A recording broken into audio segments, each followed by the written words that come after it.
What illegal thing do you do on a regular basis? 1. When I was a kid I thought it was normal that we could buy movies the day after they came out from the Chinese lady in the chicken shop. I didn't realize it was a crime until middle school, when I told someone my grandma had Avatar on DVD and they said that was impossible since the movie was still in theaters.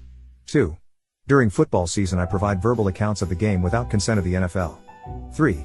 When I was in college, parking was $500 a semester which I couldn't afford. I simply went to class each day until I got a parking ticket. I went online, paid the $50 fine but kept the ticket.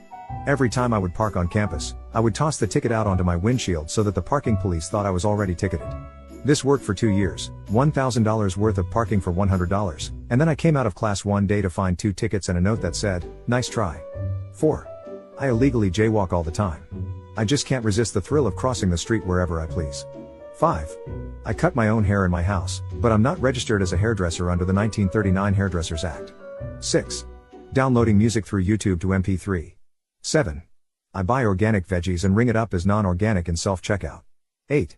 In The Sims, I use cheat codes like Kaching or Rosebud to avoid financial struggles for my family or character. 9. Hiding snacks in my jacket at the movies. 10. When I was younger me and my sister were driving down the road when we saw a roadkill raccoon.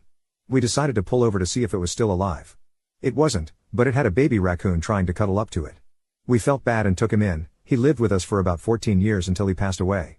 Apparently it's illegal to own a raccoon without a license, but raccoons only live for around 3 years in the wild, so I like to think we gave him a pretty good life for an orphan raccoon, regardless of it being illegal.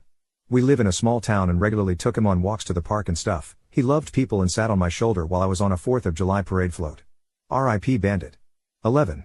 I don't always come to a complete stop at a stop sign. 12. In '94 I had an '87 Toyota Celica in black. It was a really nice car when I bought it, but it had a missing hubcap. Not knowing where to get a replacement, I stole a hubcap from another Celica in my neighborhood.